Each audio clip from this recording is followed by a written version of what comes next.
Good afternoon, ladies and gentlemen, and thanks for joining us today for the CDEX forum on transforming workplace experiences presented by Dell Technologies. I'm Anil Chopra, VP Research and Consulting at Cyber Media Research, and your host for today's session. Please note that for the duration of this webinar, all participants will be in listen-only mode. You can keep sending us your questions through the chat window, and we will take them up towards the end of all the sessions today. Now, the CDEX forum is actually a three-part series that focuses on the C, D, and E of organizational transformation, where C is for customer experience, D is for digital transformation, and E is for the employee experience. Now, we've already done CX and DX. So today we're going to be focusing on the employee experience part of it, where we're going to be talking about how advanced IT solutions can really enable a productive hybrid work environment that's ready for anything. And for this, we have a number of very interesting sessions and a panel discussion lined up with experts. And as this event is all about employee experience, we have with us, a very special senior HR leader to discuss the same. And for that, I'm really pleased to introduce you to our keynote speaker, Ritu Malhotra, who is the Director HRD Academy at Canon India.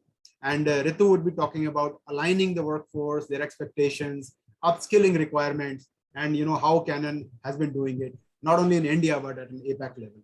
Thanks, and over to you, Ritu. Good afternoon. Thank you, Anil. Good afternoon, everyone. I think transforming workforce experience is a really interesting topic in today's times. And I'm really looking forward to learning from the fellow panelists and also sharing our experiences and insights over the last 1.5 years. So I'll also share my screen. Maybe I would, just a sign of confirmation. If you could see that.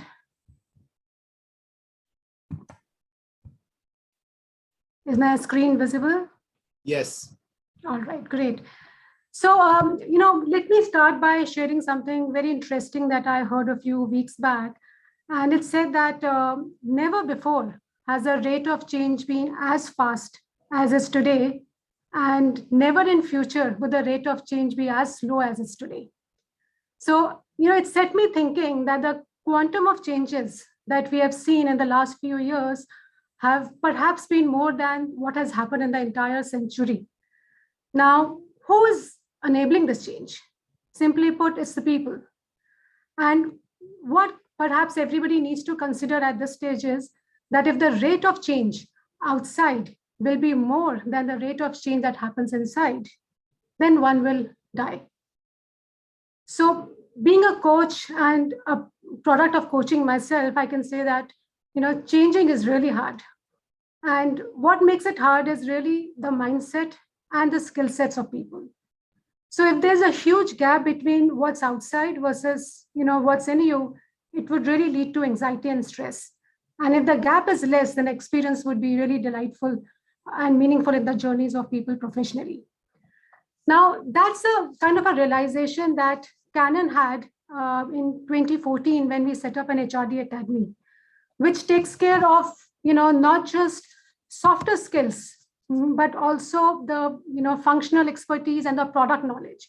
Now, product training, which is in most organizations, traditionally lies in the marketing teams. In Canon, it's a part of our HRD Academy. And we really work closely with business to understand what's the business strategy and what's the talent strategy and what's the kind of talent that would be required in future. So the two ways in which we look at talent is, do we buy talent or do we build talent? So buy versus build is a kind of a decision making that we do for various roles, for various positions. As a company, Canon, we believe in building talent. And our thought is that it really cannot be done something in a short span. It's something, which can be not done when the rate of change outside is so high. So it's something which needs to be done in a long-term perspective. So what did we do? So one shift that we started, doing many years back is to invest in technology-enabled learning. And for us, that transformation actually started in 2014. The first few steps that we took there was learning management systems and mobile learning apps that, normally all organizations have at this stage. However, it was still viewed as something which one would do either before the training or after the training. People believed in classroom training. For product, it was about demonstration, it was about hands-on experience. For softer skills, it was about conversations that happened around the concept that was taught. So, we very slowly, we still continued. And interestingly, last year in March, the day the lockdown happened, very next day, we were ready to conducting our virtual trainings. And we really covered the length and breadth of the country, and we trained our people. So we also do training for our distributor staff. We also do it for a bit for Asia region. And when we kind of did that, the kind of places we reached out in India were, I did not know that their names existed in India. But having said that, coverage is one part. It's not just about coverage, but also the impact. Doing an activity is one thing, but are those activities leading to an impact? So to make that skilling that we were doing for our own staff, for our partner staff, we really thought the rules of the games have changed. So the first ones to learn was our team, which was a team of our trainers, and we really underwent a very rigorous training on virtual facilitations. And what we did was we learned about, around 30 tools that would make the experience of the learner almost like in the classroom. Of course, it can never replace that, but it was almost like that. We were doing brainstorming through things like Post-its. There were conversations happening on PolEV. There were quizzes. There were fill in the blanks. There were, of course, discussion rooms. We had virtual Post-its, on Jamboards. We used, whiteboards. We used teaser videos. A lot of these things that, made the experience almost real or almost virtual, classroom-like for our learners. Also, there are those tiny things that people, don't know when they get started on virtual, which was the ideal duration of any conversation. How much time you should be talking, how much time the participant should be talking, what should be the group size, how to change the content for a virtual delivery. Now, these are some aspects, which make a huge impact. They may look small, but they make a huge impact in the experience that the learners get. And we didn't learn the hard way by making mistakes. We actually went through training ourselves very quickly and upskilling ourselves and then train our people. We also created content which was meant for virtual delivery. The kind of content that you do face-to-face in a classroom is very different from what you do on a virtual. So we did that. And we also built lots of powerful and simple tools, which were at no cost. Some were built along with our partners who were cherry-picked by us, whom we thought would go with us a long way. And let me start by sharing why we leverage technology. And this journey, like I said, did not start for us just last year. It was something that we embarked on even earlier. So one of the important aspects of leveraging technology, for learning was, number one was speed and also the cost of coverage. So, our team members, my team members used to go and train people in nooks and corners, villages, tier 2, tier 3, and, train them there. A huge amount of time, a huge amount of, cost which got involved. And we kind of did that in a much lesser time frame. For example, a product was getting launched, it would take us 6 months perhaps to reach to the nooks and corners of India, and at a good amount of cost. Now we could reach there in a matter of few weeks with the kind of spread that we want. So that was one aspect. The second thing was that we used a lot of tools which brought in standardization when it came to applying the skills or the knowledge that people learned. We also personalized it to people, whatever you need, how much you need at that time. And of course, it became a lot more efficient, a lot more shorter. And we created very smart job aids or learning aids, which help people there and then when they get stuck in their job. So one of the things that happen with learning is you come in a classroom, you get some knowledge. Maybe the chance of application of that knowledge doesn't happen immediately once a person gets back. It may happen after 2 months. And that time a person may have forgotten. So what these job aids do is they really act like a partner at that stage, a ready reference in an interactive way, and it helps people in their job. So let me give you some examples of the kind of job aids. So one is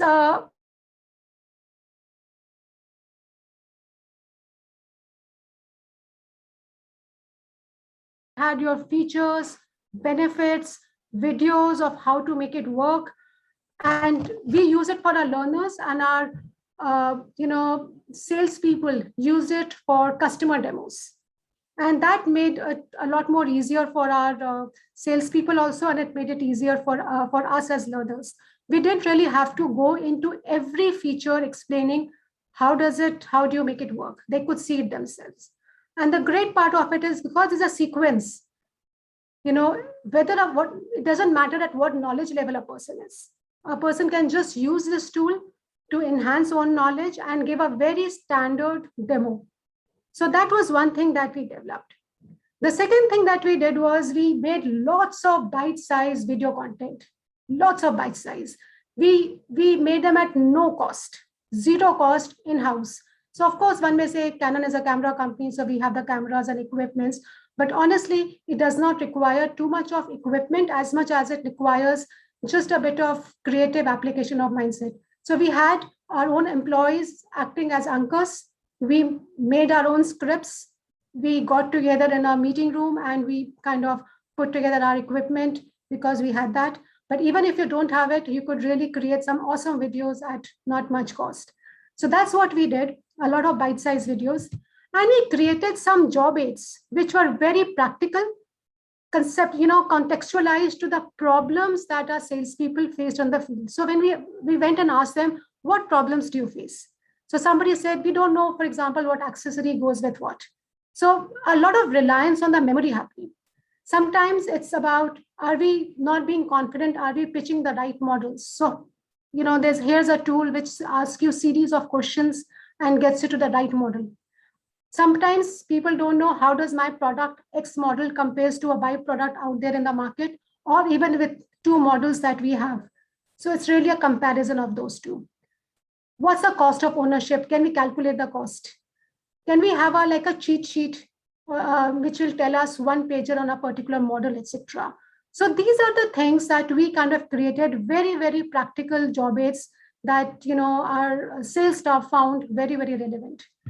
We kind of put it up on our platform. We created a portal called Learning at Workplace. We even included things there like, we actually included 3 types of things there: self-learning, self-assessment, and then a coach or a trainer-led learnings. So self-learning would have things like, there are so many external webinars like the ones that we're attending right now. So we were curated for various job functions. We would, advertise it internally, and we said, here is it that you wanted to learn on, and here's an opportunity. So we would curate it for people. We also gave them an access after curation on what are the short-term courses, available outside in MOOCs, what are the long-term executive education programs, and we supported some of these people in their aspirations by financial aid. 3D demo tools, a lot of other job aids that I shared with you. That's one thing. We also had a lot of assessments. So you want to know about how good you are in your emotional intelligence skills, or you want to know how good is your product knowledge on, let's say, camera or copiers or printers, go and do your own self-assessment on the levels of product knowledge and get an instant result. And if you want to have a coach or a trainer-led learning, there were all off-the-shelf products as well as facilitator-led or a coach-led. Those were all there for people to apply for themselves, for the upcoming ones, and even for their team members. So this is what we created, called Learning at Workplace. We also had a mobile app called Sensei. We still have it. It's Sensei in Japanese means teacher. So it has a lot of sales-oriented resources. And we also leverage a third one, which is a learning management system to make life a bit easier for our trainers. So these are the platforms on which all these tools rested, and it really added a lot of values. We actually feel that sometimes we create great products, but you still need to go and sell them. So we went around talking to every single person in Canon, asking them how they find it, what suggestions do they have. We got some almost 800-900 suggestions, and we shortlisted so many of them, and we went back and implemented, and many are in the pipeline. So this was platforms that were developed in consultation using design thinking principles, keeping the user in mind or the customer in mind. So that's one thing that we did. But we also believe that technology does as much. There is also about content, which has to be contextualized for a kind of a digital medium. Now, one of the fundamental problems that we face, and I'm sure some of you may have experienced, is what I call as curse of knowledge.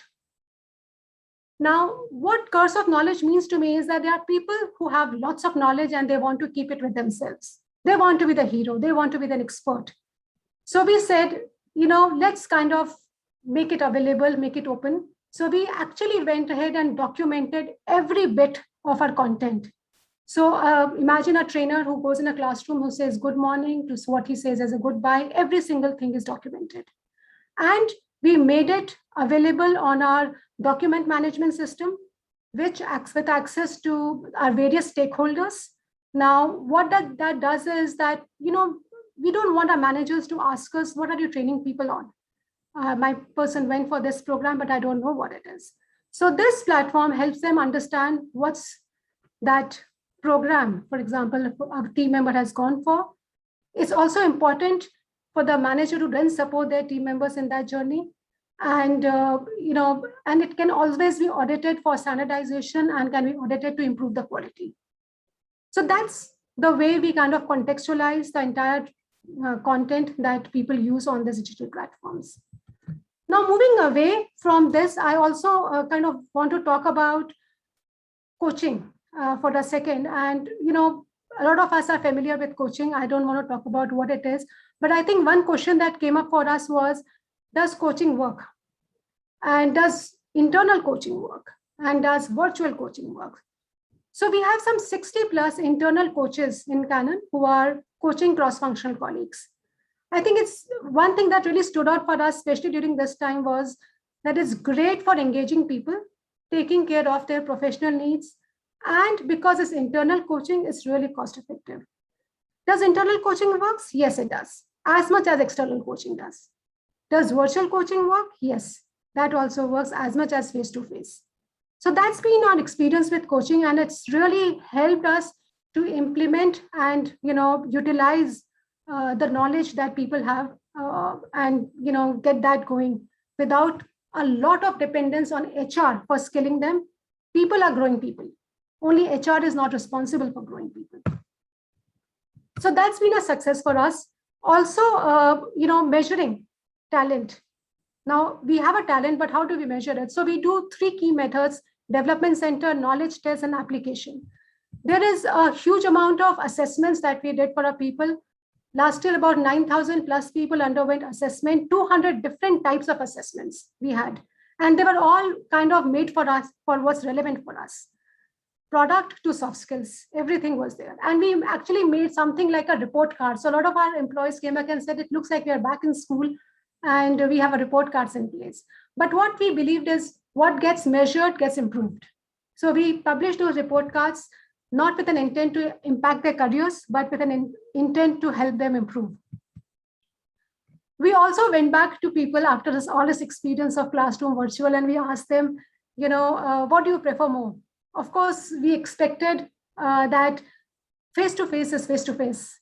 Virtual is great, work from home is great, learning from home is great, but what's people like is something that we wanted to hear.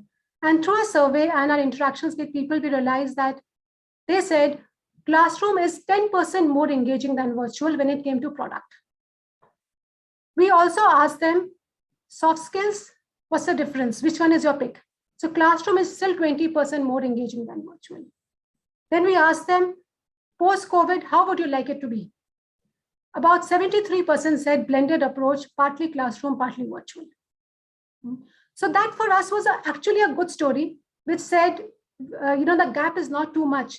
It cannot be the same, but it was quite close to what we were offering in our physical world. And, one of the things that, of course, becomes important is while, the entire investment in skilling people is important, it's also important to look at what's the ROI of it. So our entire team also went through a return on investment training to understand how do we look at data. And we kind of applied it for our programs. And what we are looking at is the people who score more on their knowledge and skills are better performers on the field. And that's been a clear story that really came out for us. So at the end, my closing is that, of course, competence development is not the first and the only solution to reach where you want to be, but the quality of talent is definitely a source of competitive advantage. And with this thought, I would like to close today, and I hope it added some value and some new learnings for everyone. Thank you for listening to me. Thank you, Ritu, for that really insightful session. Lots of tools to enhance employee experience, job aids, self-learning, lots of tech usage, and some real practical views around how rich training can really be if you're doing it virtually. All those Sensei, LMS, internal coaching, assessment. I mean, this is a really true workplace transformation. And the interesting thing though here is that people prefer a blended experience. So they would like to both have physical as well as the virtual experience. So really good. Thank you for sharing those insights. I think it was really a great session. Before we move to the next session, we'd like to gauge your thoughts around employee experience. And for that, we're going to run a quick poll. So can we please have the poll, please? So what are the current challenges you face in implementing an employee experience strategy and tools for your organization? You can choose more than one option.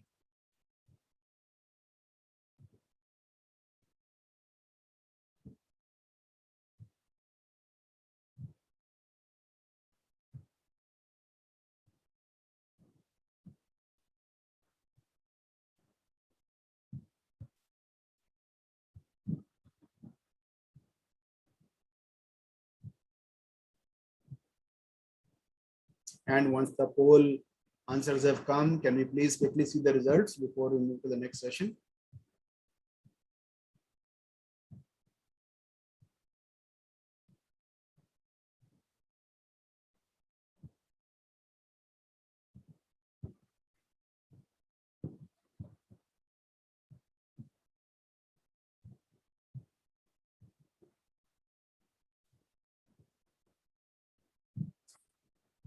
Great. I think enhancing employee productivity becomes the biggest challenge when it comes to employee experience. And true, I mean, when you're having a remote workforce, I think it becomes a huge challenge to ensure that they are productive, to be able to monitor what they're doing. And of course, other things kind of follow on into that, to be able to enable the right environment for them, giving them the right tools and so on. So very interesting results. Thank you so much. With that, I think we'll move to the next session. And, before that, I just like to add that, any kind of transformation is really incomplete unless there has been an internal transformation of the organization, and enabling a workforce with the right tools is therefore essential to give them the right experience. And to talk more on this, we again have a very experienced leader in the space, and I'm pleased to introduce Deepa Roy, who is the engineering leader, email Dell Digital Approval at Dell IT. And she'll talk more about enabling a remote workforce. So thanks, and over to you, Deepa. Thank you so much, Anil. I'll just take a moment to share my screen. So can you all see my screen? Yes. All right, thank you. So just as Anil introduced, I'm going to be talking about what has been Dell's journey towards enabling a secure, productive, and a remote workforce environment for our more than 130,000 users. So as we all know, executing a successful distributed workforce strategy requires rethinking and basically rethinking on where and how the team members work, right? Ensuring that we remove the friction for team members to connect and collaborate effectively. So with that in mind, this has been the vision for Dell. So delighting our team members with best-in-class technology and service excellence, allowing them to be their best and do their best work at Dell. So we know the pandemic made us all panic a bit, and it required us to change the very way of how we connect and work. Now for Dell, what it meant was, it meant to run an organization as big as what has been listed here. So we're talking about 2,800 plus application, 22 data centers having 230 petabytes of storage, being maintained there with 23 million orders being processed annually, 63K on a daily basis. So this is the kind of load that Dell had to handle when it meant that we have to support in the remote workforce. The Dell IT, also known as Dell Digital, went through an entire transformation journey. Now, this journey wasn't new for Dell. We began the remote workforce journey almost 10 years back. It started way back in 2009. So taking you through the journey of Dell, so it began way back in 2009 when we deployed a program called the Connected Workplace, which typically allows a user to choose, a team member to choose his location of work, either working from office or working from a remote location. So up until the pandemic kicked in and when it hit us, at that point, we already had 65% of our workforce working remotely a day or two in a week already. So we had to accelerate that from having almost 90, today we are at 95% of our workforce working remotely permanently, right? So that required us to churn a lot of things, correct a lot of process and tools and infrastructure in order to provide this kind of a support, and which was almost sudden, right? So like I said, since it was a journey, it did not hit us a lot thanks to our robust core infrastructure, which helped support it.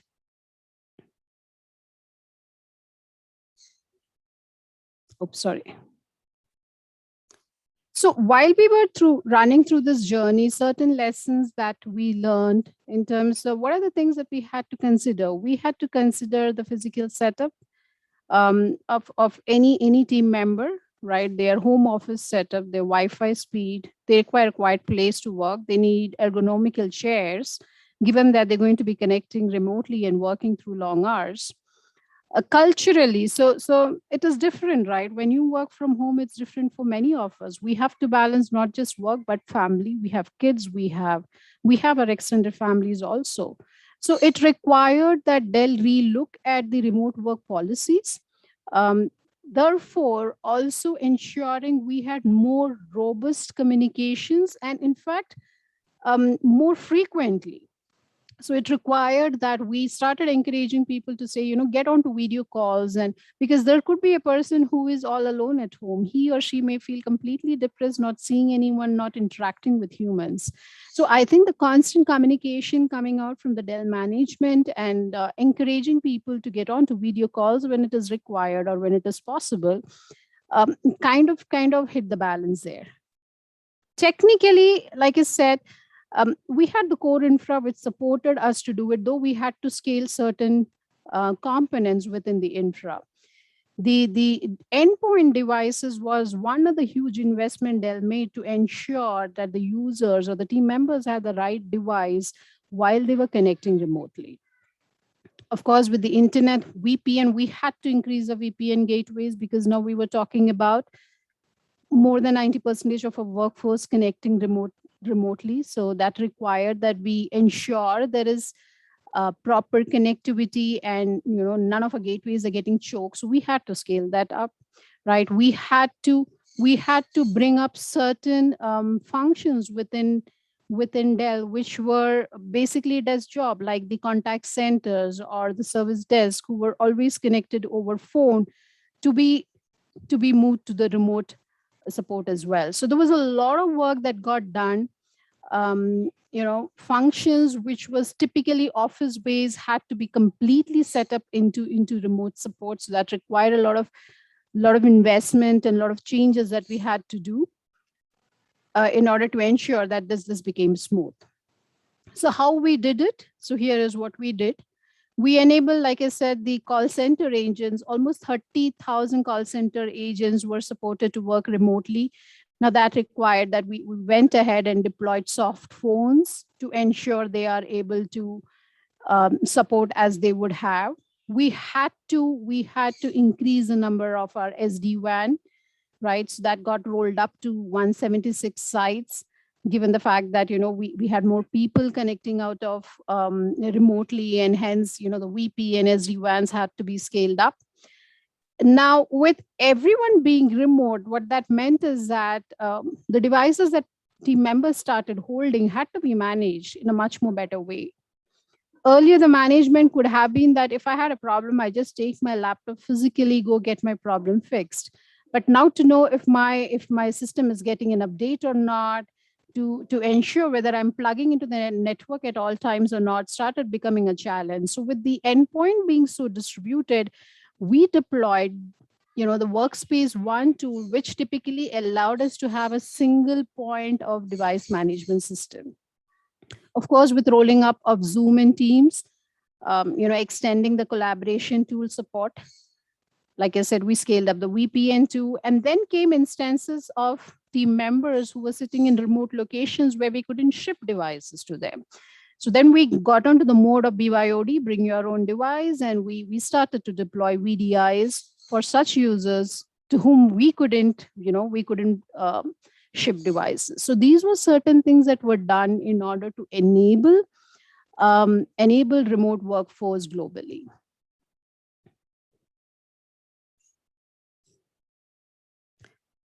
So this is what it meant and how we ramped up.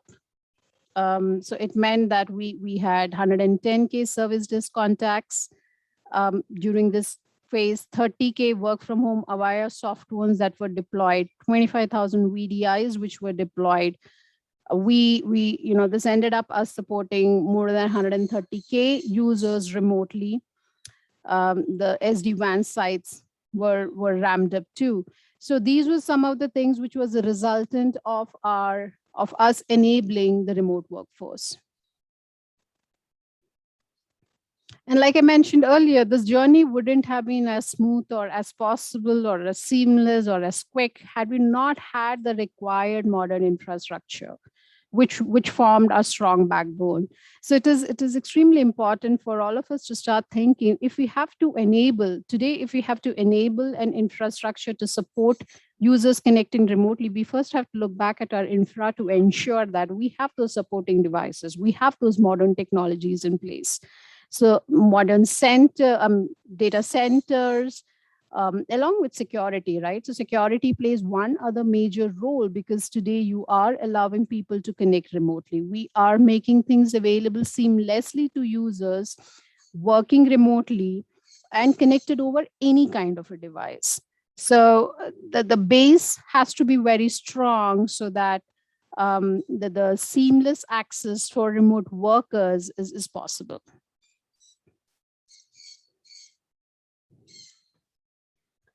Now, one other thing that I would like to highlight here as part of Dell's journey towards digital transformation was creating personas. So what we did was to identify what kind of team members work for the organization. What's the kind of job that they do? So there was a lot of research and analysis that got done in order to recognize it is just not the job matrix, right? So it is also the kind of job a person does. So they were defined to, first of all, understand, are they people who always work from home, who always work remotely, or are in a hybrid environment? Today, given the case that it's a combination of all, and we know there is a skeleton staff who work from office, typically people from the manufacturing side who have to be there, right? All the kind of personas have moved on to getting into a hybrid model or to work remotely. So with the personas being defined, it helped us identify what kind of an endpoint device is required for a person to be productive on day one. So when this got defined, if a new hire joins and he gets exactly that particular device which he has to in order to ensure he's productive day one, he has all the apps, he has the power on his notebook. So suppose we have an engineering guy who is getting hired, he gets an engineering notebook with the highest processing power. If it's a salesperson, his probable need would be that he gets a laptop which has the most battery life. Right. So combinations like that were understood, and this continues to be a process even today. So every 6 months, there is something like a pulse survey which is conducted to understand the needs of the users, and if the jobs also change over a period of time. So with that, the personas also get changed. So here is the device catalog, which tells what kind of a user may need what kind of a device and what kind of processing and storage and battery life, and maybe what kind of VG adapter. Maybe someone is a UX designer. He probably may require a bigger display, right? May require additional monitors because he has to design something. So depending on that, the device catalog got defined. And these are like recommendations. Now, there could also be a person who may say that, no, I'm working from home, so I have a laptop, that's fine, and I have a 4-feet desk or a 2-feet desk, so I need a monitor that will support in addition to what I have. So there are again options being made available there. A person could say that I'm always up on phone connecting and talking to people, so I would rather have a wireless speaker instead of a headset, right? So I think those were combinations and offers which were made available to the end users, thereby making their life a lot simpler. Again, iterating the very fact that none of these would have been possible had we not had a modern infrastructure, aligning very closely to the need of security and ensuring that it is as secure as it would have been had we been at work. Now, we know traditionally the security measures were all built on-premises network or VPN. So we had to start looking at solutions which were inbuilt and made available in the cloud. So looking at what can be the end user device security softwares that could be deployed. So that's one end. And then again, I think the need and requirement to train the end users to be more cognizant of the fact that today when they're sitting and working from home, there are other members in the family who see what you're doing. So, realize and be sensitive about what must be shared and what shouldn't be shared. Continue to go through the compliance and ethic trainings that is being made available on an annual basis. And ensuring that we have the least kind of vulnerability that we are opening up. So these were all measures and thoughts which were put forward to ensure that this support is seamless and yet secure. So one such tool that we do have deployed is Carbon Black, which is deployed on the end user systems. So it's a cloud-based security tool. It kind of provides a good bit of analysis to tell what is good and what is bad on a user machine, and throws up good kind of protection and reporting back to the client engineering team. So therefore, we know we can prevent and detect and remediate any kind of vulnerability that may.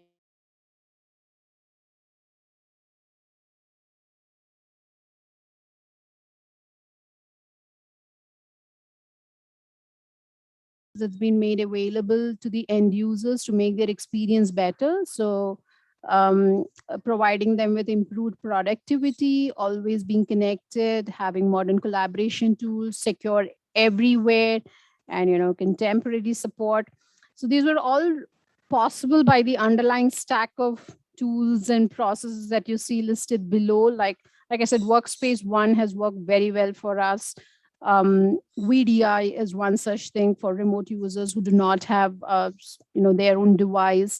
OneDrive, the content sharing solution option, and getting onto Office 365 suite of products, which has been another significant milestone that Dell has achieved, and we are almost to the fag end of getting it deployed for everyone. So be it SharePoint Online or OneDrive or Teams and Exchange Online. Today, these are all made available to the users in Dell. So the way it's like data anywhere, email anywhere. So that kind of a flexibility that has been made available. Now, how do we know how we score, right? Though for Dell IT, the Dell employees are the biggest and largest customers. So we are serving 130,000 users.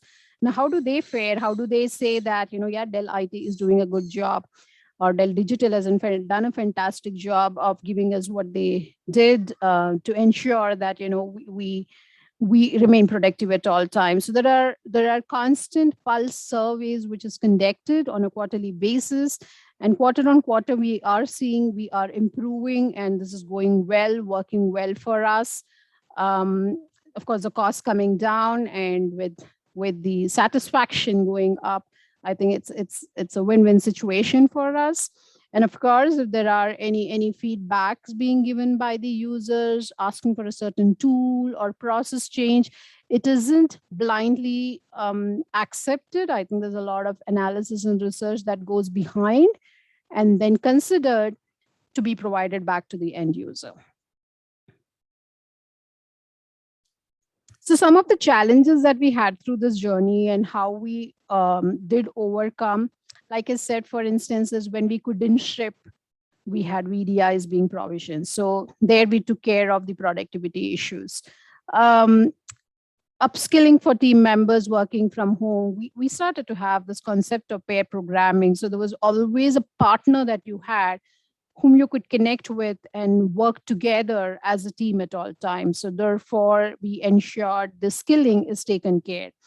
Deploying laptops and headsets with user training. So what happened was that a period when we couldn't, when we got a hit in manufacturing, we couldn't get new laptops, the shipment were being delayed. So then we started to refurbish our old laptops, extend their warranty, and continue to use it for a little longer time so that we do not see a productivity dip, right? So shipping of accessories was done when that was possible. Providing soft phones, so we went back, worked with the government and telecom team to ensure that was being made available, and we did not violate any kind of the laws as being defined by the telecom industry. So those were small things that got done over a period of time as we went through this journey of enabling work from home. So it wasn't simple or easy, and like I said earlier, our core infrastructure supported, so we had lesser issues to handle in general. But of course, with logistics issues coming in, we had to find out what we could do with the devices and options that we had in hand. Yeah, so thank you for the time, and thank you for listening. Thank you, Deepa. That was a really insightful session on enabling remote working and empowering work from home for 130,000 employees. Some really good, interesting things about creating a persona strategy and modern workforce, security. So thanks a lot. And we have a panel discussion now, but before we move to the panel, let's take a quick poll, please. And then that will probably serve as some food for thought for the panel. So can we please have the poll? So which of the following are your top priorities in terms of enhancing employee experience? Is it to provide personalized experience? Is it to respond response for the turnaround time for resolving user concerns? Is it to provide role-based endpoint devices, or enabling a platform of upskilling and reskilling, or implement workforce analytics?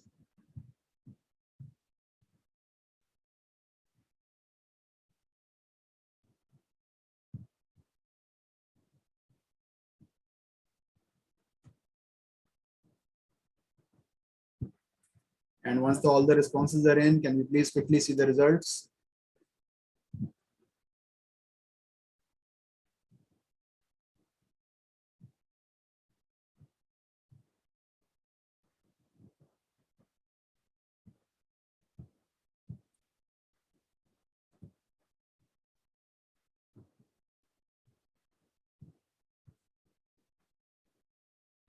Results should be visible any moment now.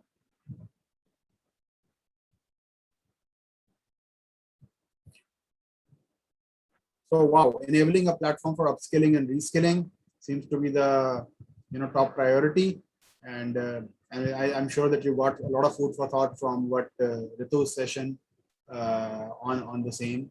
and followed by closely by providing the role-based endpoint devices. So those are the two top priorities that I see as for CIOs. Thank you so much for that. It is now time for our panelists for our panel discussion on building the ready for anything workplace, where we'll hear insights from senior technology practitioners on this topic. So can I please have all the panelists on the screen, please? Can we please show all the panelists? Thank you so much. Great. And quickly, I would like to introduce my co-panelists for this. We have Harnath Babu, who's the CIO KPMG. I would request the panelists just to wave so that people can know who you are. And we have Anuj Joshi, who's a VP IT at eValueServe. Rajiv Mittal, CIO Endurance Technologies. Partisht Mankotia, CIO Sheila Foam. Vikram Chauhan, Head of Enterprise and Government Business at Intel. And we have, of course, Deepa Roy, the engineering leader at Dell Tech, so who you just heard, give a remarkable presentation. So thank you so much, everyone. I think, now that things have started to open up, organizations have, started to gradually bring their workforce back to office. But it's not going to be the same as before. Different models and schedules are being worked out as to who will go to office and on which days. Many offices are being set up at employees' homes to enable them to work from home. And all this has actually created a need that probably existed earlier, but wasn't really given as much importance, that of employee experience. And this is where, IT plays a critical role, as every employee now has a phygital presence. And that's what, keeps coming up in a lot of conversations. So Rajiv, now with this work from home kind of becoming so commonplace, and is the office as we know it really, really, dead? Or do you see everything returning to the pre-pandemic days as soon as we're out of the current situation? Because right now also I keep hearing from a lot of people that, we are bringing back all the employees and, they have to come to office. But what are your views? See, my view, according to me, of course, during pandemic time, there was no choice and work from home was enabled. And people have worked quite a long period during that time. But as time passes and people have experienced different things, so the work from office is not dead. So I would say that going forward, it will continue in mixed way. So sometimes work from home, sometimes work from office, or I would say it's a work from anywhere kind of concept, which will continue. And it also depends on industry to industry, because not everywhere the experience will be same, not everywhere the enablement by the businesses will be same. Because if you take BFSI sector like banking and financial sectors, they probably do not have policy for work from home because of various regulations and security and various things. While in case of manufacturing organizations, it is very difficult to enable work from home, because for manufacturing, the people have to be at the shop floor. Maybe a very small percentage of workforce can be availed this kind of facility. But in general, it will be majority at work from office. Those people who are typically working in their desk, maybe working with computers, probably can afford this in much better way and having this kind of mixed experience. But those who are having going to the shop floor, going to the places, they probably need to work on mixed mode environment. And similarly for other industry, there could be different thing. But largely from IT and ITES perspective, there can be good facilitation from work from home in larger perspective, because typically they are working whole day on computers, and which can enable and which can be more effective to them. So this is from the working perspective, but there is also a human angle to it. Working and particularly one setup, like Ritu and Deepa has very well explained in their presentation, so there are mixed feelings. So working in particular setup, always connected virtually, also bring different kind of problem. So I feel that people connect is very important. Human connect is very important. So just keep on seeing screens. Probably from the work delivery perspective, it can be sometimes more productive. But overall, probably the productivity can be an issue. And in this scenario, the entire psychology and the psychological balance is also very, very important. So work from home, work from office will prevail and it will continue. Yes, as compared to previous pandemic time and now, there can be more enablement. The people are experienced, organizations are experienced. They have seen this side of a story that work can continue if people are not coming to the office. So this learning will prevail and this will move forward in future. This is my view. Great. Yeah. So obviously, work from office and all that is not really dead because it depends on industry to industry, as you rightly said. So, but then obviously now people have gotten comfortable and understood that, work from home is also possible. So therefore, that trend will continue. And, we will have kind of a mixed mode moving forward. And that could, of course, vary. The ratio could vary for industry to industry. Yeah. Great. Thank you so much, Rajiv. Anuj, as we all know that the workforce has been, working remotely for about 1.5 years now. How have you seen their expectations evolve in terms of, how they really want to work?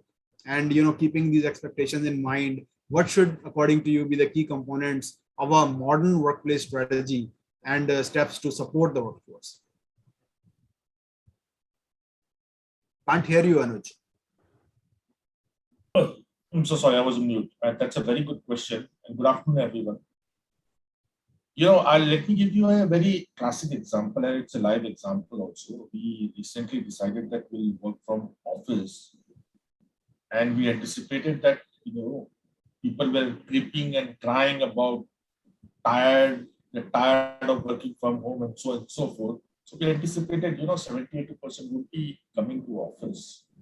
Unfortunately, the ratio was less than 10%. Now, what has changed? And we look back and what has changed? Now, in 1 year, 1.5 years, about 2 years, people have molded themselves in a more work from home kind of an environment. The breakfast time has changed. The lunch time has changed. Time they used to spend with the kids has changed. The shopping time has changed. Their evening time has changed. Now, they have adopted themselves so much so to this environment that when you ask them to do a shuffle between office and home, that's where there is a problem. Now, the problem is either they would want to be completely working from office or they would want to completely work from home. The moment you try to shift the timeline between office and work and home and office and work and home, that's where there's a problem. So what we have done and what we have decided is to create and give user a kind of experience, and obviously in last 1.5 years we have been working like that, give him an environment which is or a simulation of as close environment as it is to the home environment. Now, if an individual is able to get the same kind of an environment, same kind of an experience that typically, obviously a replica is not possible, but similar to that, if you are able to give them in office also, they will be more than happy to jump in. Problem number 2 is wearing a mask and working is a challenging factor, and we need to accept that. It is very difficult to put up a mask and then work for 8 hours or 9 hours or 10 hours. It's very difficult. Problem number 3 is the commute part. Now you can take care of yourself, but how do you take care of others? Right? In a metro or in a bus or in an auto, there are people who are following or not following the COVID norms. How do you control that? Now, what we did, we in office, we said that you need not have to take or work for 4 hours in a stretch. Take breaks in between. So the sessions are now half an hour, 45 minutes, and then there's a break. And for half an hour, 45 minutes, and then there's a break. And you have the leisure time of playing also and going into cafeteria also, so that you get more relaxed time frame, and then you are able to adopt to this kind of environment. So obviously the work culture in so-called office has also to change now. And that's how people will start adopting to office environment in a much better way. Thanks, Anuj. I think good point. The idea is to give them an experience based on whatever journey that they've been through over the past 1.5 years, so that give them the same experience, whether they're in office or at home. So that actually, really brings me to a very interesting question. Harnath, I think, you've heard all these very interesting views, but the key thing now is that, is employee experience now becoming the new customer experience in organization? Because for a long time we've been talking about customer experience and all that, but now is employee experience also becoming the new customer experience? And if it is, what are some of the best practices you would recommend to enhance employee experience in this time, and how do you really build an effective employee experience strategy? Sure. Thanks, Anil. I think good question and very pertinent to the current context. And if you just refer to what Anuj has mentioned, it employers in fact are struggling hard to get people back. Obviously, which may mean that either, and to the point that Deepa made, congratulations Deepa for all the work that you guys have done in making the life easy for employees. Right, at the end of the day, the idea is to make it easy for people. And as I always tell my colleagues, that my only KRA in the firm is make life easy, right? So that's the only KRA that I have. How do I do it? What do I do? I think it becomes my problem, right? So that's the good starting point, right? But I think Anil, if you look at COVID, obviously it has made a tremendous change in the way businesses are doing, or they operating. You practically have seen a disruption in the way they were operating earlier pre-COVID and now post-COVID, obviously, and what's going to be in future. I think we're still discussing that particular aspect. I think, but we'll evolve as we move forward, right? And one thing that we have realized is, whatever you may say, employees or talent, especially in the recent market, I think we realize that the employee or the talent is the most important asset that an organization has, right? And again, it's like any other business, right? So you want to retain your customers, you have to retain your employees as well. You won't be able to do business if you don't have people. That's number one. Number two, we are really pushing people, or I would say we're really pushing organizations to adopt digital, and again, availability of talent is the most important aspect, right? And with the whole remote working environments, I think the organization boundaries have diminished, right? So I think earlier you had people sitting in four walls, you had comfort, they were sitting in your offices. While we've heard some of us are trying to get back to the offices, but I think the whole boundaries around the organizations have diminished. And I think what's now is the trend is it's about work from anywhere and everywhere. I think that's what Rajiv was alluding to, right? So, and if you look at the talent also, it's not limited to tier 1 or tier 2 cities. It's actually in tier 3 cities also. It could be beyond as well, right? And the idea that employees are thinking that, how do I continue to bounce back faster? And certainly talent obviously is one of the biggest challenges, right? And one thing I always say is, the only interface over last year and a half for employees was a laptop or a gadget, right, which was in front of them. And that was the whole world that the employees had, right?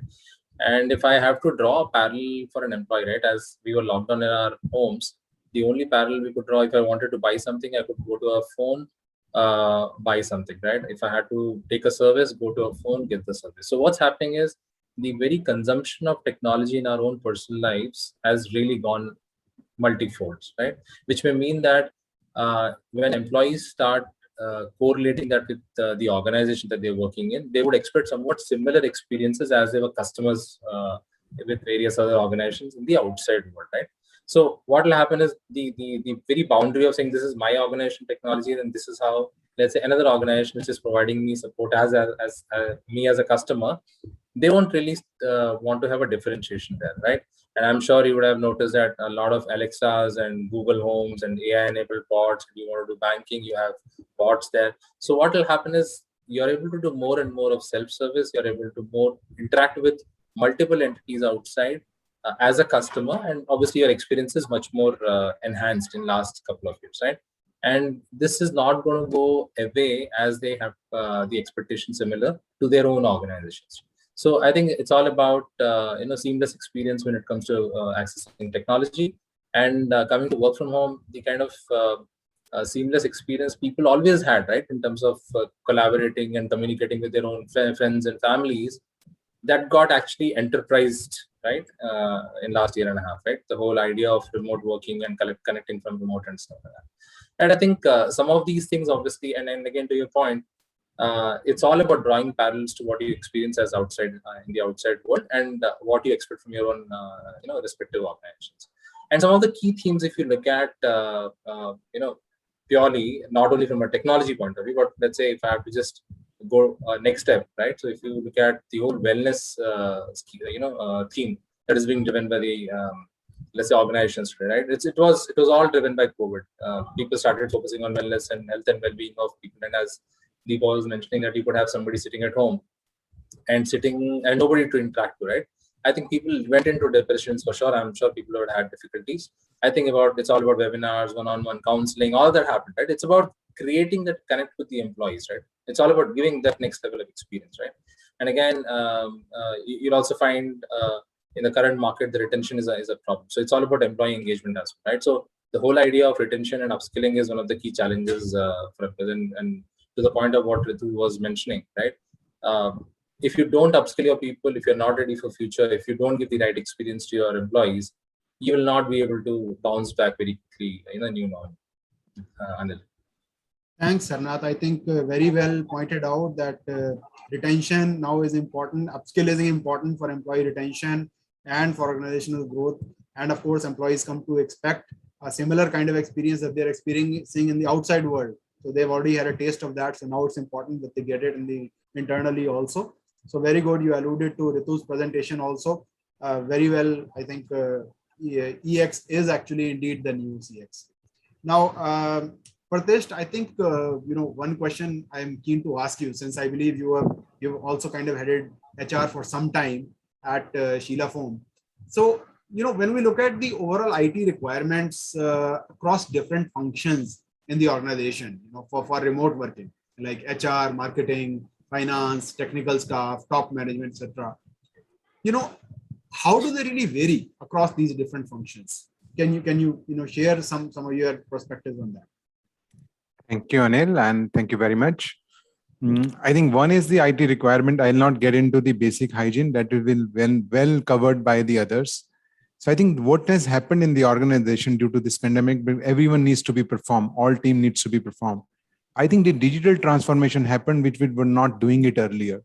So whether it is a marketing, whether it is a sales, whether it is a HR, I've got two classic examples, but we have done it during the pandemic. Like there's a complaint, we used to attend it, right? There's a complaint, person is going to the home, attending that complaint. And every day there are certain complaints happen. Now, how to transform that digitally? I think it's not that digitally something you're converting, it's complete transformation of the process. I think those processes have been come to enable us. Another way, our showrooms, people were not going to the shops, right? Because they're due to this sales still had to happen. So we have to another program which we had to run is Sleeple at the home, which entire lead mechanism system has to be built in. So I think more expectation is from the business side, how they have to run it. More processes get transformed on those side, whether it's the HR, whether it's the auditing team. No audit has been done remotely so far. So imagine how the transformations has happened. And that has helped the organization to do it better. Review mechanism has done better. So I think all these areas, the requirement more on the business side to perform better, because they have also the pressure to perform better. Another area which I want to touch, which is most important, the expectation of the individual. I think the HOD of any function has to spend more time in the communication with the people, because when you're in office, you interact with each other. There's some good moments, some bad moments also happen. I think that's one area where the HOD has spent a lot of time in interacting with the people. So there are 2 points of view. One is from the business side, and that has transformed many processes. And now the expectation is everything we should be paperless. Now people are talking new things, and you want to check someone is organization's paperless, you don't have the printers. Sorry, Canon, I will use a lot of your printers, but people are talking in these days is like this. Thank you very much. This from my side. Thank you, Pratesh. Very good point. And I think I really understand this point. And we all, I think, appreciate the point about communication with employees. Although we have so many means of communicating with employees, but when everyone's working remotely, I mean, it's just not the same thing. So you have to be kind of consistently be in touch with employees to understand how they feel and whether they're going through a good time or tough time or whatever. So very well pointed out. Thank you so much, Pradesh. Deepa, you referred to many technologies that have become essential now for teams, in the office and all that. And of course, video conferencing has become a way of life in today's environment. And many of those other technologies are also important. You referred to some of them, but I'll really like to understand from you, in your view on what are some of the top priorities in terms of other essential technologies to really maximize efficiency of the workforce. What have you observed? Sure, thanks, Anil. So just as we call out to say that video conferencing is very important and that's a way to connect, I think it has also become very sensitive given that we are with family, right? So I think now is asked to say that be little sensitive about your own work hours, limit it, and just because you're working from home does not mean you are available 24/7. So I think first of all, marking up your calendars to say this is my work hours and it is that, and leave the rest of it as off work hours, and then trying to use tools like Teams, which allows you to definitely still be updated with what happened in a certain conversation which did not happen during your work hours, right? So all those offline chat messages which one can put or place in Teams, I think that must definitely be used a lot more, leveraged a lot more. And then coming on to ensuring that you don't have to get glued and remain connected on your laptop at all times to take any kind of a call. So be it your mobile, your tablet, making all the other devices as equally capable as your primary device is one of the source which can typically help you spread and therefore give a diversity of connection to the end user. Great, thanks. I like the point you said about marking your calendar and making sure that you're not always available at all times for the office. Obviously, you need some me time, you need some personal time, and technology should enable you to kind of build that in so that we're not always available for a call at 11 o'clock with somebody in the office or over the weekends and all that. So I appreciate that. I think that organizations need to be sensitive to that. Vikram, today the workforce is distributed across multiple countries in many organizations, large enterprises. They're distributed across cities, across sites, within cities, and this can pose a serious challenge for their collaboration. Now, I think I'll like to understand Dell and Intel's point of view, how you would address this, and whether there's any customizable technology options that are environments that are available like this. Yeah, and thank you, Anil, and good afternoon to all distinguished panelists. Pleasure to be here, and thank you for having me here. Before I answer it, Anil, let me spare a minute and really congratulate all the panelists. I think the kind of thoughts, insight they share, they were very thought-provoking and points to ponder, and specifically few of them which I noted. Ritu mentioned saying what cannot be measured, cannot be improved. I think very awesome. And what I heard from Deepa was music to ears. And obviously, Dell being our partner, there's a lot of synergy that we draw, whether it is cloud-based security on carbon black or productivity or modern infra, connectivity, security. So I think more or less those are the same piece that I would try and touch upon. Obviously, some pertinent points made by Rajiv on work from anywhere, Anuj talking about either hybrid or work culture changing, and Harnath also touching upon retail employees are our new customers. I think some very, very interesting thoughts. Now to start with, I think, very, very pertinent and important questions specifically in terms of addressing challenges of remote working. Interestingly, I was just reading an article in Forbes and I came across this very interesting quote from CEO of one of the Chicago-based startup, and which says remote working is not a pandemic change, but actually it is a democratization of talent and opportunity.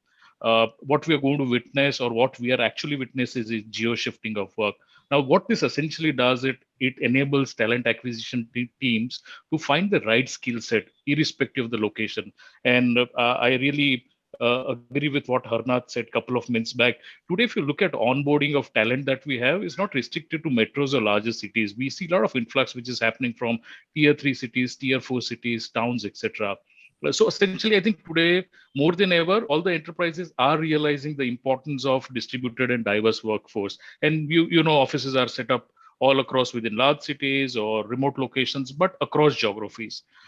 Similarly, today, if you look at the customers, and as whatever Rajiv, Anuj, Arnath, and even Partish mentioned, was today our customers or employees are experiencing the benefits of remote working, right?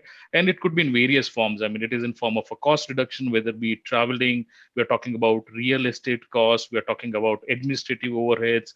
Also, employees are enjoying the work-life balance, right? Without those hassles of endless commuting and traffic. But if you look at all these benefits, there are also some cost involved in these benefits.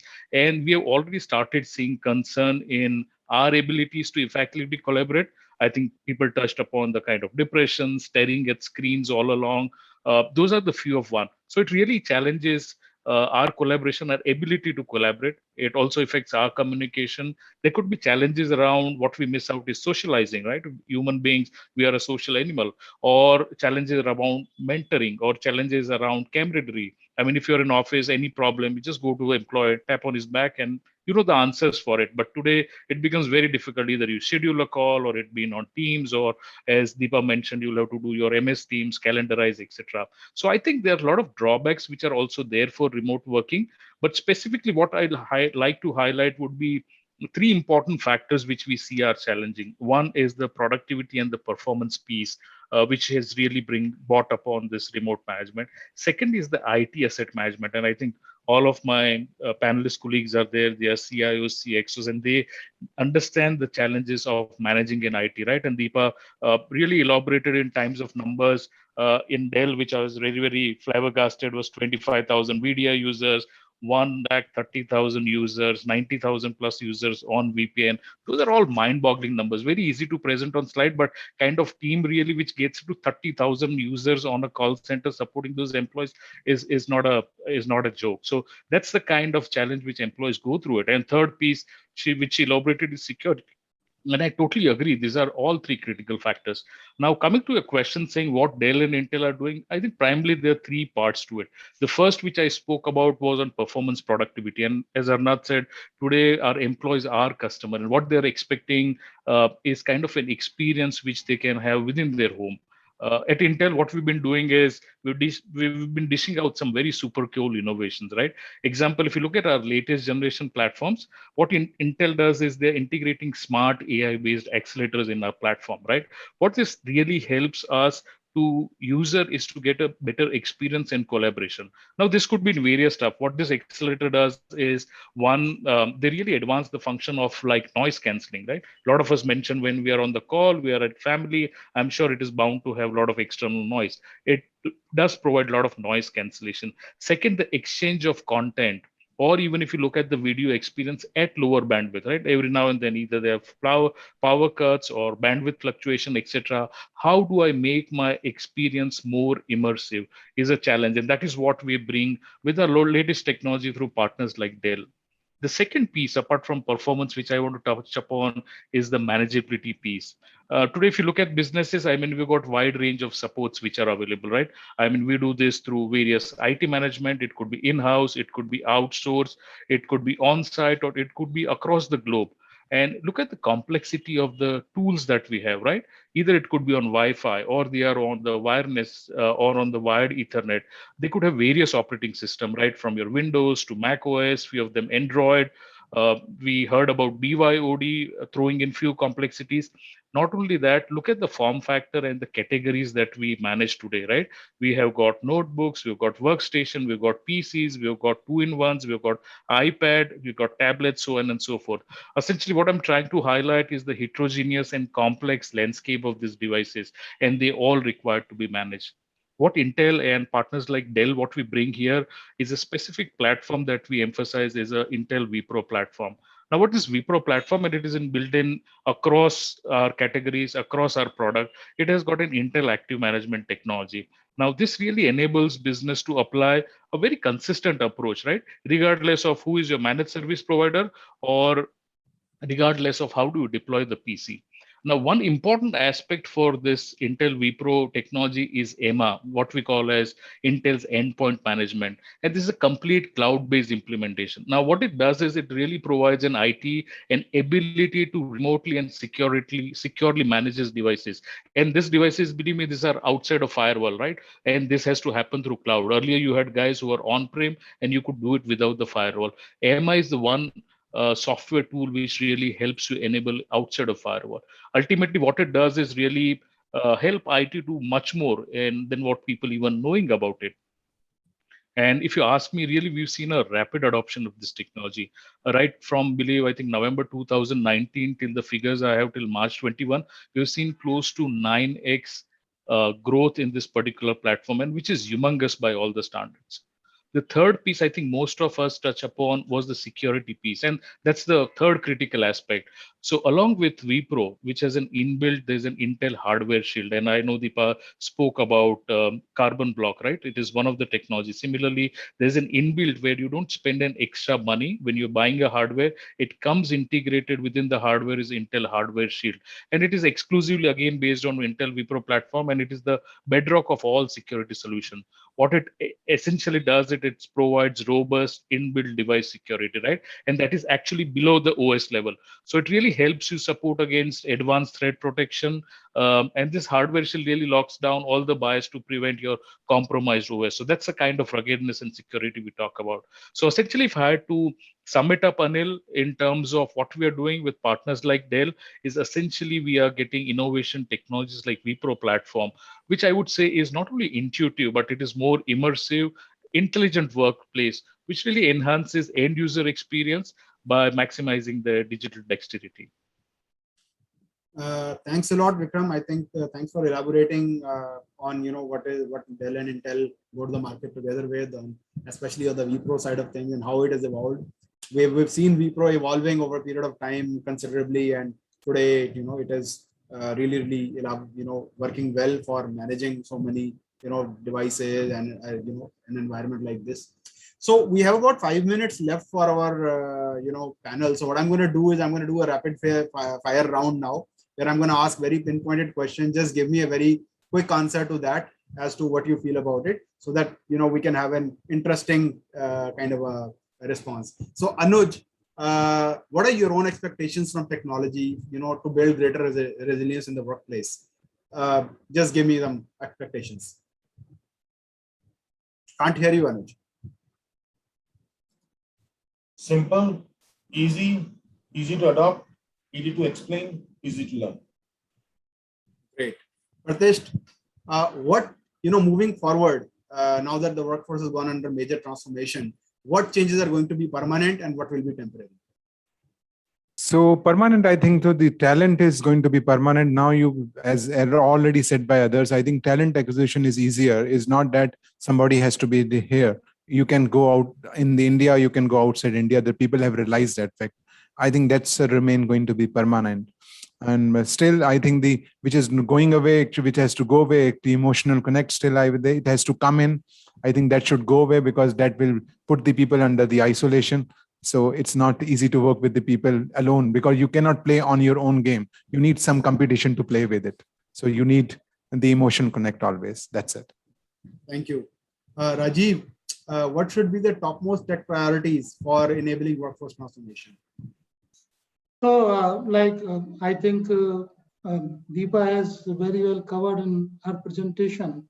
So, what are the all tech priorities, technology required?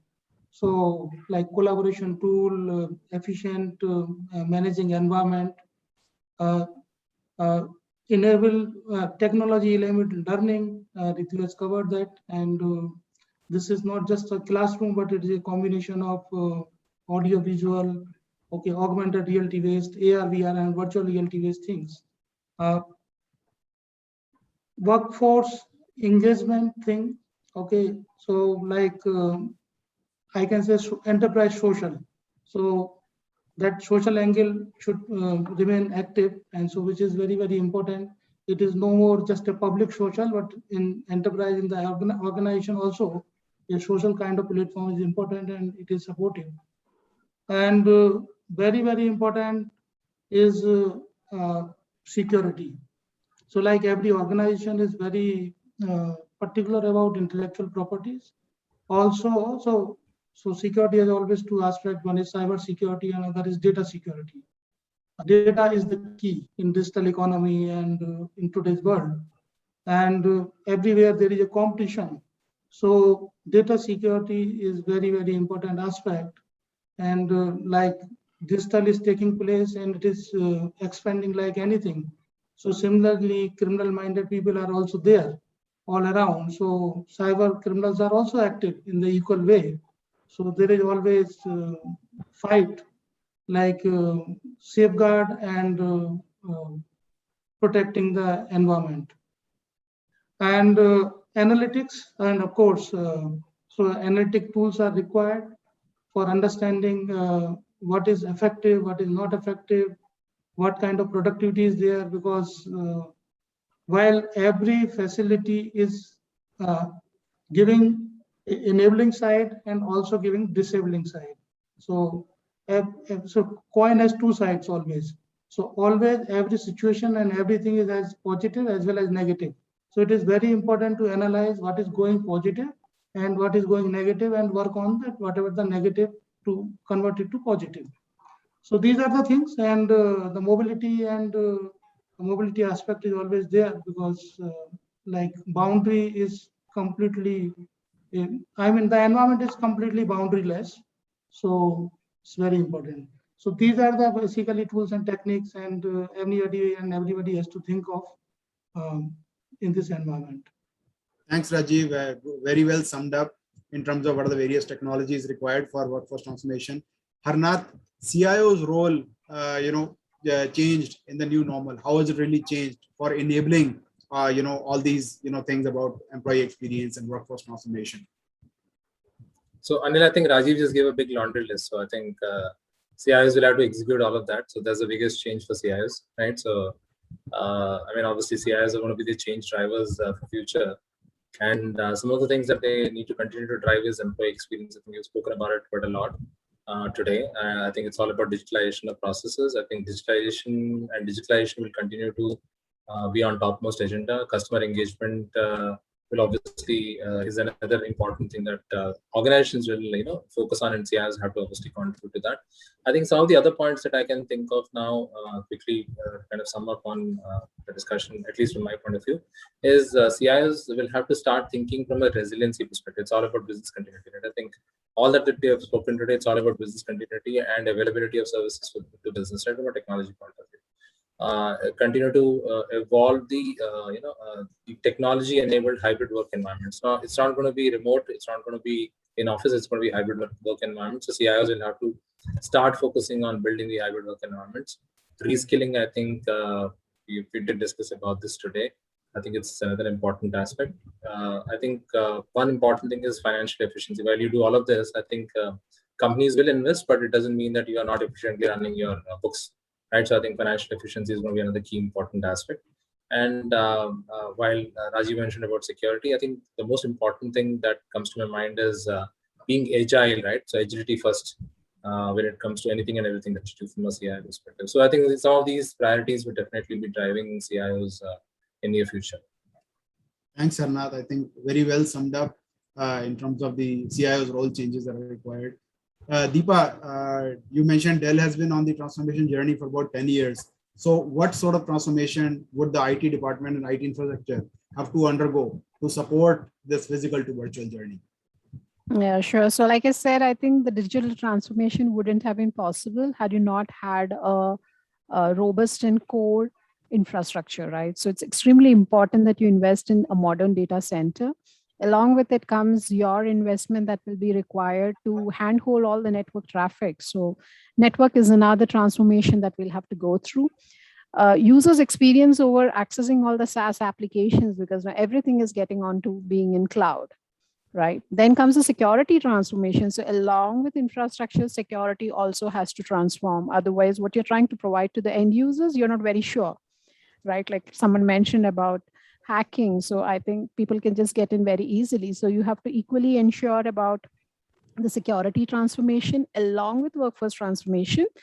So endpoint device management is one other thing that you'll have to be concerned about, because now when you're trying to provide support remotely, you would rather want to get the management also being done using a single management device, like how Dell deployed the unified workspace one. I think that's worked out beautifully for us in terms of managing so many devices remotely. Thanks, Deepa. Vikram, last question comes to you, and then we open it up for Q&A. Some of the mega trends that you're seeing both globally and in India, considering that enterprises are now focusing on all this workforce transformation and productivity via digital transformation. Sorry, I think most of us alluded to the point. I think the remote workforce is a reality and it is here to stay. Obviously, this would be in various shapes and forms. We will get into hybrid mode. There will be certain areas where people will start going to office, but I think the considerable amount of workforce would still work from home. The second trend, what we see, and which is very visible across the organization, and I think most of our panelists would agree, is there's a definite shift from a fixed work to a mobility, right? Which is mirrored by the trends in the organization. We are increasingly moving in the form factors, which are more desktop or stationary, to more of a notebook kind or a BYOD stuff. The second piece, as I mentioned, is more on the remote worker side. Right now, employees are going to be away from the desk for more than 50% of the time. But at least now, moving forward, what we see is around 25 to 30% of workforce will be working from home at multiple days a week, right? And this would be beyond 21. We thought it would be by end of 21, but the current situation seems it could be beyond 21. The third piece, what we see is more connected devices. And if you look at the IHS prediction, I think they're talking about close to 125 billion devices by end of 2030. And when you have so many devices, the immediate ask, as all of us alluded, would be an employee experience. There would be demand for more efficiency. Nobody wants to waste their productivity because of unscheduled downtime, or there would be the breakouts. Similarly, I don't know if could interest few of the folks here, but then we had a survey along with Forrester, and we spoke to some top organizations around the globe.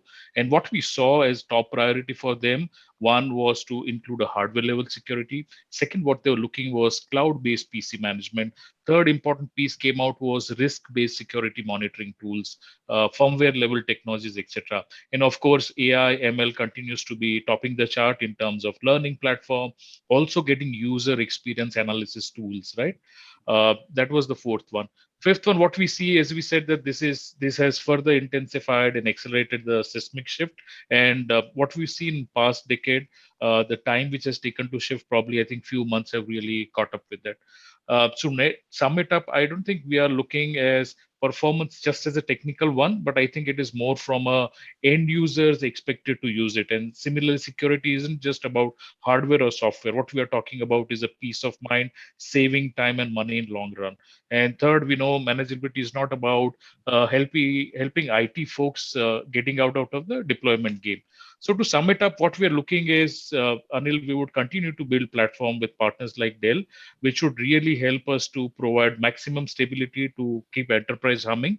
Also, we'll be able to prevent attacks before they happen. And last but not the least, it would really allow them to remotely manage, update, and restore every possible devices, really contributing to the employee experience. That is it. Thank you. I would just like to add one point. Yeah. Like we as CIO are, of course, responsible for delivering this kind of experience, employee experience, and enabling facility and functionality.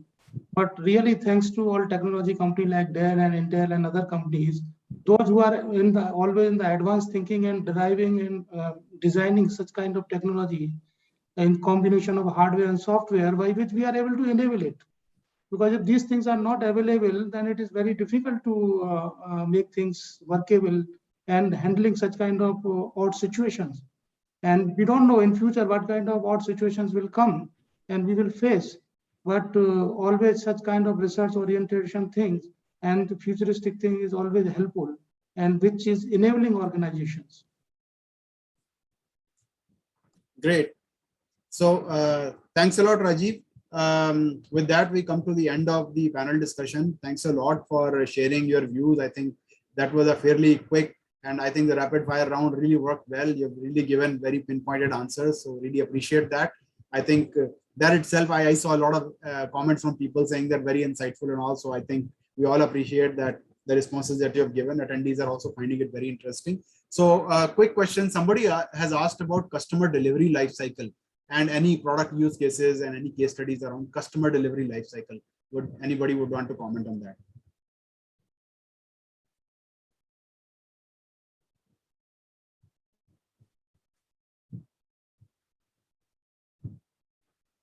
No, so no problem. We can always get back to the the person who asked the question. Maybe it can be elaborated a little more, which is possibly maybe a little unclear.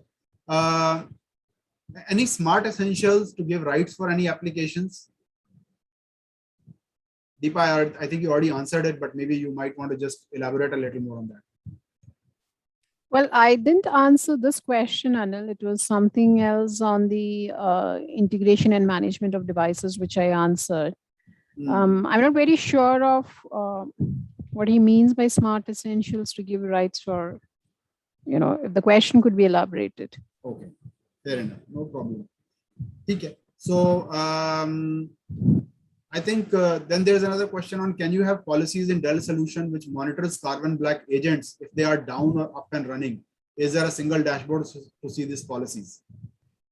I've answered that. So there are dashboards within Carbon Black itself, which can help monitor it.